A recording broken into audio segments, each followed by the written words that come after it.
Para mí es un gusto estar con ustedes nuevamente. En esta ocasión vamos a hablar de un tema que se llama la relación de un varón con Dios. Mi nombre, como saben, ya nos hemos presentado, me llamo José Luis González. Somos del Distrito Federal. Soy el tesorero de la fraternidad de varones a nivel distrital. Le damos gracias a Dios porque nos ha permitido llegar hasta aquí. Aún en medio de esta pandemia hemos salido librados algunos. Algunos están en situaciones difíciles. Pastores nuestros han estado en situaciones complicadas y pidamos por ellos. Pero nosotros en este día vamos a hablar de un tema que es cómo se relaciona un varón con Dios. Usted y yo, que somos varones, tenemos hijos. Y nosotros guiamos a nuestros hijos de acuerdo a cómo hemos sido educados. Pero la Biblia nos enseña que hay varones en la Biblia y nos enseñan sus virtudes. Pero también nos enseñan que a veces cometen errores y se pagan caros. En este día vamos a ver una historia de un hombre que tiene 12 hijos. Y si es difícil, yo que tengo 12 es difícil, pues imagínese tener 12. No sé si usted tenga 12, pero es complicado. Pero aún más complicado es cuando usted decide escoger a uno como su consentido. Eso genera mucho más problemas. Y en nuestro caso, los varones de la Biblia nos muestran que como tú y como yo, podemos cometer errores. Pero vamos a ver un lapso de tiempo. Porque todo esto se tiene que ver en los lapsos de tiempo cuando se inicia esta historia. Esta historia que vamos a ver empieza como preámbulo. Te voy a empezar a decir, vamos a hablar de Jacob. Jacob tiene 2 esposas y tiene 2 concubinas. La primera es Lea, con la cual tiene nada más 6 hijos. Su sierva de ella es Zilpa y tiene 2. Y está Raquel. Raquel tiene al más pequeño de todos en ese momento, y es José. Y está Bilha, que tiene otros 2 hijos más. Esos 12 hijos de este hombre se van a constituir como las 12 tribus. Pero ¿qué pasa con este hombre? Este hombre, como tú y como yo, comete errores. Y también tiene muchos aciertos. Si yo me voy a Génesis 32:7, que es cuando empieza la historia de este hombre llamado Jacob, en el 32:7 hay una parte que dice: entonces Jacob tuvo gran temor y se angustió. El temor es algo que invade a la gente cuando se sale de control todo, cuando ya no tenemos el control de las cosas y uno se angustia. ¿Por qué? Porque, como dice Génesis 33 del 1 al 2, dice: alzando Jacob sus ojos, miró, y aquí venía Esaú. Esaú es su hermano, con el cual tuvo un problema de que Esaú lo amenazó de muerte.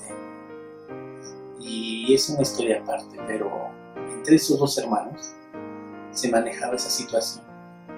Entonces, cuando Jacob lo ve, él ya estaba con temor y con angustia, y Esaú venía con 400 hombres nada más. Él se imaginaba lo peor. Con esa amenaza de muerte, él esperaba lo peor. Él esperaba que lo iba a matar. Y entonces Jacob empieza a hacer unas situaciones, porque dice: entonces repartió él a los niños entre Lea y Raquel y las 2 siervas. Y puso a las siervas y sus niños delante. Luego a Lea y sus niños. Y aquí es donde hay un detalle que desde aquí se empieza a ver el favoritismo, el consentimiento hacia José. Y dice: y a Raquel y a José, los últimos. Yo me imagino a este José estando en esa situación en donde ve a su padre angustiado, en donde ve a 400 hombres que vienen, y él percibe en el ambiente que hay temor. Pero algo que también percibe José, junto con su mamá, es que Jacob, los deja hasta el último. ¿Por qué? Porque los estaba cuidando, porque era su niño el más pequeño en ese momento. Después tendría otro hermano José, que de eso lo platicaremos después. Pero este José está percibiendo lo que hace su papá. José empieza a crecer y entonces se hace más patente cuando le da una túnica de colores. Y eso genera problemas con los demás hermanos. Y uno podría decir, ¿es malo, es bueno tener un consentido? Pues la historia nos dice que los otros 11 no estaban tan contentos por lo que hacía su papá. Y a eso se le va a agregar otra situación más, que resulta que él tiene sueños. Y en los sueños les empieza a platicar ahí en la mesa y les decían, ¿qué creen? Tengo un sueño. Y resulta que ustedes son los que se van a inclinar ante mí. Y ustedes van a hacer esto, el sol y la luna y las estrellas se inclinarán. Y eso llena más de enojo a estos hermanos. Y eso procrea una situación complicada en la vida de José. Me voy a ir más adelante, voy a llegar al capítulo 41. Y en el 41 ya pasaron muchas cosas que ahorita voy a regresar. Pero en el 41 resulta que José está delante del faraón. Y estando delante del faraón, el faraón le dice, oye, tuve un sueño. Y yo creo que todos nosotros no sabemos los sueños que tuvo el faraón, que José le dijo lo que iba a pasar y lo que significaba el sueño. Algo que no creyó después de ese momento, de que de ser un esclavo pasó a ser el brazo derecho del faraón. Porque dice el 38, y dijo Faraón a sus siervos, ¿acaso hallaremos a otro hombre como este, en quien esté el Espíritu de Dios? Entonces Faraón quitó su anillo de su mano y lo puso en la mano de José. Y lo hizo vestir de ropas de lino finísimo, y puso un collar de oro en su cuello. Y llamó Faraón el nombre de José, Safnat Penea, y le dio por mujer a Senat, hija de Potifera, sacerdote de On. Era José de edad de 30 años. Los que estudian este tema, cuando a José sus hermanos lo agarran y lo avientan al pozo, se dice que José en ese momento tendría aproximadamente 17 años. En ese momento él dejó de ser el junior. Sus hermanos lo agarraron y lo querían matar. Aunque el hermano mayor les dijo que no lo hicieran. Entonces se da toda la historia que viene a través de ellos. Pero de 17 años que tiene a 30 años cuando él está enfrente del faraón, pasan muchos años. Estamos hablando de que estos son procesos en que nosotros los varones tenemos que voltear a ver en nuestras propias historias y ver los procesos de nuestros abuelos, nuestros padres, decisiones que tomaron, si tuvieron sus consentidos. Yo le preguntaría ahorita a usted, varón, ¿usted tiene un consentido dentro de sus hijos? La Biblia enseña que sí hay consentidos. Cuando escogen al rey David y llega el sacerdote y dice, vengo a ungir por rey a alguien de tu familia, dice, yo sé quién es el grande, el fuerte, el valiente es. Y empiezan a pasar todos. Y lo mismo que a José, es el más pequeño de todos.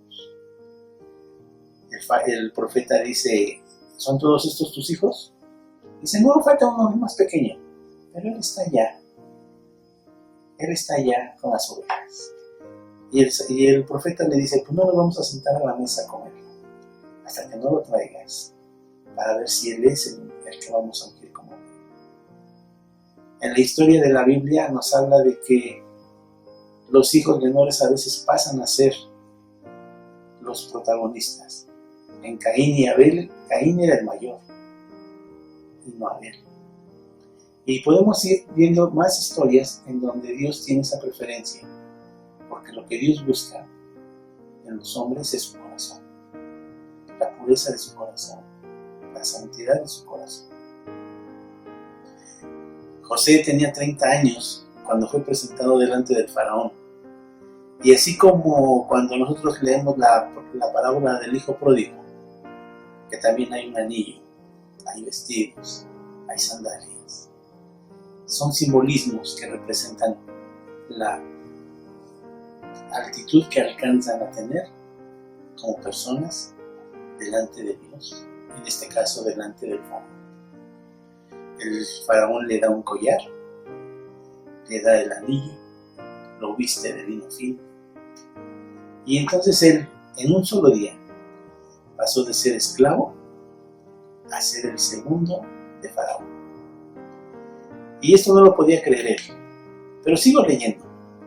En el versículo 50 dice: y nacieron a José 2 hijos, antes que viniese el primer año de hambre, los cuales le dio a luz a Senat, hija de Potífera, sacerdote de On. Y llamó José el nombre del primogénito Manasés, porque dijo: Dios me hizo olvidar todo mi trabajo y toda la casa de mi padre. Y llamó el nombre del segundo Efraín, porque dijo: Dios me hizo fructificar en la tierra de mi aflicción. Así se cumplieron los 7 años de abundancia que hubo en la tierra de Egipto. Sus 2 hijos representaban lo que él pensaba, lo que Dios les había dicho, y lo que él había hecho, un cambio en su vida totalmente. De haber sido el hijo junior, durante otros 15 años lo dejó de ser, y ahora no solamente es el junior, ahora es el segundo al mando de todo un imperio que ya estaba levantado por un faraón. Y él tomaba las decisiones. Y le dijo el faraón: después de mí sigues tú. Imagínense esta escena de ser esclavo a ser reconocido por haber revelado lo que Dios le dio a José. No fue José, lo reconoce. El faraón también lo reconoce. Y por eso le dice, ahí, dice: hallaremos a alguien que tenga el Espíritu de Dios como él.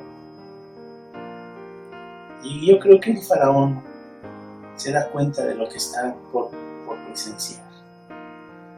Si el imperio ya era poderoso, teniendo él el grano para comer y que no se muriera la gente, él pasaba a ser todavía más poderoso, a ser el único que iba a tener comida en 7 años de hambruna.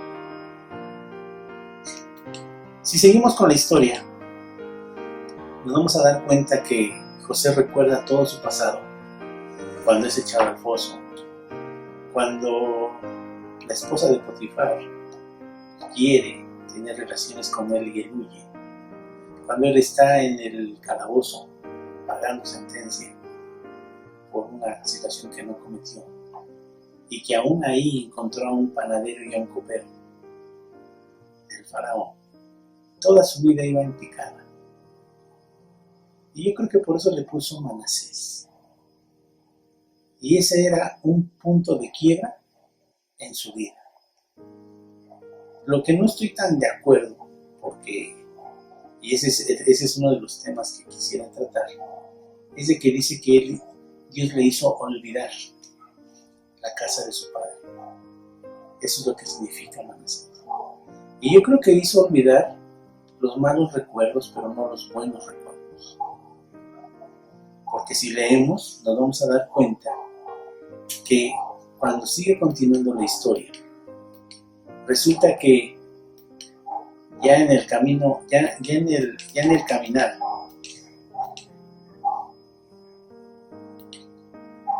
se presentan sus 11 hermanos y los ve inclinados delante de él, y sus hermanos no lo reconocen.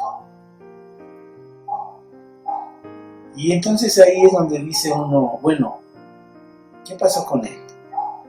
Y miren, Génesis 45 nos empieza a dar el detalle a fondo de qué es lo que realmente olvidó él. Él no olvidó por completo todo. Lo que sí olvidó fue lo que le hicieron los hermanos, lo que le hizo Potifar. Él tenía el poder para poder regresar siendo el segundo de Faraón y hacer justicia por su propia mano. Tenía todo el poder. Podía haber ido allá donde estaban sus hermanos y él pudo haber hecho justicia por su propia mano. Pero resulta que no. Ya habían pasado, ya tenía más de 30 años y dice que ya habían pasado los años de abundancia. Entonces estamos hablando que ella tiene 37 años de edad cuando se le presentan sus hermanos. Vamos a ver qué olvidó y qué no olvidó. Y nos vamos a dar cuenta que nosotros cuando llegamos al camino de Dios hay cosas que tenemos que ver. Situaciones en que tomamos malas decisiones. Y no como de la iglesia, sino con tus propios hijos. Con mis propios hijos he tomado malas decisiones. Pero para eso sirve la Biblia. Para guiarnos, para decirnos y saber qué decir y cómo decir las cosas. Génesis 45 del 1 al 8 dice así: José ya no podía contenerse más delante de todos los que estaban en su presencia y gritó: que salgan todos de mi presencia. Nadie quedó con él cuando se dio a conocer a sus hermanos. Entonces se puso a llorar a gritos. Y lo oyeron los egipcios, y fue oído también en la casa del faraón. José dijo a sus hermanos: yo soy José. ¿Vive aún mi padre?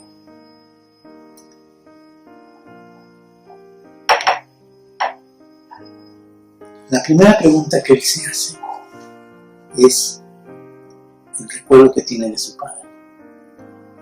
Desde que era niño, cómo lo cuidaba. Desde que era niño, le dio la túnica. Y el primero que recuerda y por el que pregunta es por su padre. Dice, sus hermanos no pudieron responderle porque estaban aterrados delante de él. ¿Se imagina cómo estaría usted si, no sé si usted alguna vez quiso matar a su hermano por enojo y se le fue? Pero ¿qué pasaría si él llega con todo el poder de un imperio en su mano y usted lo ve? Estoy seguro que usted se aterraría. Igual que Jacob, cuando llegó su hermano Esaú, se aterra, le da temor. Porque Esaú tenía todo el poder para haber matado a toda su familia de Jacob, a sus esposas, a sus hijos y hasta el consentido que era el último. A veces nuestros errores nos llevan a esas situaciones, pero si nos dejamos guiar por Dios, Jacob, cuando va a buscar a su hermano, si leemos antes la historia, nos damos cuenta que hay un diálogo con Dios. Y eso es lo que le impulsa a Jacob ir a buscar a su hermano Esaú. Él no sabía lo que iba a pasar. Él simplemente obedeció. Nosotros a veces tenemos que olvidar lo que hacemos en nuestros errores y presentarnos delante de nuestros hijos o preguntar por nuestro padre, aunque él haya cometido errores. Ellos estaban aterrados. Entonces José dijo a sus hermanos: acérquense a mí, por favor. Ellos se acercaron y él les dijo: yo soy José, su hermano, el que vendieron para Egipto. Ahora pues, no se entristezcan ni les pese el haberme vendido, porque para preservación de vida me ha enviado Dios delante de ustedes. Ya han transcurrido 2 años de hambre en medio de la tierra, y todavía quedan 5 en que no habrá ni siembra ni siega. Pero Dios me ha enviado delante de ustedes para preservarles posteridad en la tierra, para darles vida mediante una gran liberación. Así que no me enviaron ustedes acá, sino Dios, que me ha puesto como protector del faraón, como señor de toda su casa y como gobernador de la tierra de Egipto. Cuando uno voltea a ver el pasado, como varones, en el caso que ya tengo hijos, a un hijo que ya terminó su carrera, uno voltea y ve su historia desde que es niño hasta ahorita. Uno ve los errores. Yo puedo ver mis errores. Yo he hablado con mis hijos acerca de que a veces yo eduqué como fui educado y que yo pensé que así estaba bien. Y a veces, aún en cuestiones de iglesia, la dinámica de la iglesia antes era diferente. Antes nos entregábamos y nos olvidábamos de la familia por la iglesia. Ahora ha ido cambiando, ha ido evolucionando, ha ido aprendiendo la iglesia. Y ahora se nos dice que tenemos que ministrar primero a nuestra familia para después ir a la iglesia, más fuertes y seguir adelante en la misión que tenemos como padre de familia y como miembro de la iglesia. Yo me imagino ya cuando estos hombres digieren todo lo que digirieron en ese momento, ya cuando se les quitó el terror, porque fue un terror tremendo. Yo me imagino cómo se empiezan a abrazar. Yo me imagino al hermano mayor que no querían que lo mataran y él da por hecho que lo matan. Nosotros vemos que José se manda a traer al hermano menor. Y resulta que el hermano menor es su hermano carnal de la misma mamá. Y entonces, porque él quiere conocer, porque él no sabe que existía todavía. Cuando él llega y entonces ve y encuentra a su padre, se han de imaginar que Dios hizo que José olvidara, pero que olvidara los tragos amargos. Cuando él ve a su padre, lo abraza y lo besa. Aún su padre bendice y alcanza a bendecir a sus 2 hijos. Sus 2 hijos entran como 2 tribus de Israel. Dentro de las 12 tribus está la tribu de Efraín y de Manasés. No hay una tribu de José. Sí. Hay una tribu que es Leví y que es ocupada por uno de ellos 2, porque Leví tiene otra heredad. Y entonces nosotros vemos cómo es la evolución en esta situación de olvidar. Si uno olvida los detalles amargos en un matrimonio, las malas decisiones que tomamos, eso nos va a ayudar a nosotros a ser mejores. Una definición que vemos de olvidar. Olvidar es una declaración de fe. No es fácil ya que es más que perdonar. Es no ir sumando las heridas del pasado que empeñan nuestro futuro. Si nosotros no olvidamos todo lo que tenemos que olvidar y lo vamos sumando, heridas que nos dejan marcas, créanme que el futuro es un futuro negro para su vida, para usted y los suyos. Como varones tenemos que tener ese valor, ese reconocer, ese olvidar. Pablo, yo creo que leyó toda esta historia y cuando Pablo dice en Filipenses 3:13, hermanos, yo mismo no pretendo haberlo ya alcanzado, pero una cosa hago, olvidando lo que queda atrás y extendiéndome a lo que está por delante. Ustedes imagínense a los 12 hombres delante de él, aterrados. Ellos no se habían olvidado de lo que habían hecho, pero José sí. Si yo me voy a la historia bíblica, hay muchas partes en la Biblia donde es necesario olvidar para poder seguir adelante. Si yo veo la historia de Abraham tiene que olvidarse de Ismael, porque la promesa no era. Su esposa le dijo, ahí está mi concubina, yo no te puedo dar hijos, pero ahí está mi concubina.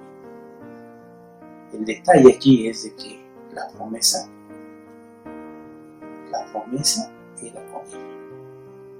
Y entonces esa mala decisión hace que Ismael tiene que salir. Y Abraham tiene que olvidar a Ismael para que pueda llegar Isaac. Si yo veo a una mujer del flujo de sangre, una mujer que se quiere acercar con Jesús y que llega por atrás, ella tiene que olvidar varias cosas. Lo primero que tiene que olvidar es que ella es inmunda. Durante 12 años de su vida le habían dicho que era inmunda. Lo tiene que olvidar.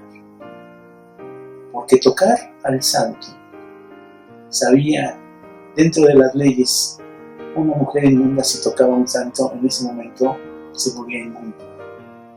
Y entonces el sacerdote o la persona se tenía que ir a bañar y limpiarse para volver a quedar limpia.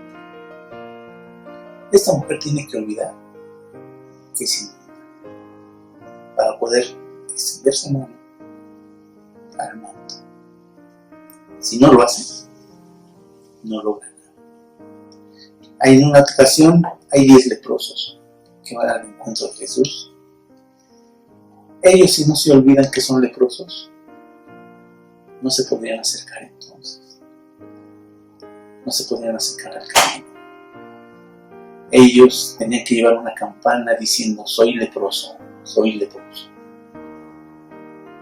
Y entonces la gente que los veía se echaban a correr o los apedreaban, para que en esa forma los corrían a donde ellos tenían que estar. Pero si ellos no se olvidan que son leprosos, ellos nunca habían alcanzado a ser limpios. En nuestra vida tenemos que olvidar. Olvidar es y será un parteaguas en nuestra vida. Decisiones que van a cambiar un punto de quiebra hacia arriba o hacia abajo es cuando olvidamos.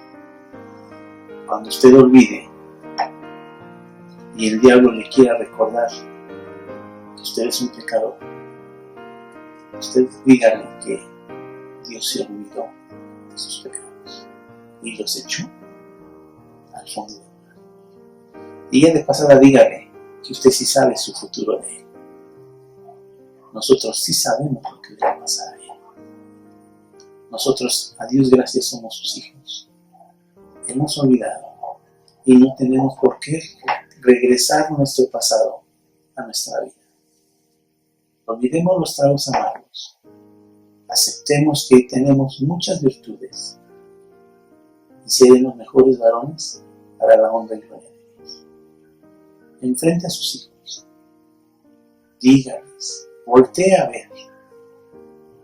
Estamos hablando de que era un joven de 17 años cuando él dejó de estar con su padre. Y hasta los 30 y tantos lo volvió a ver. Eso es una vida.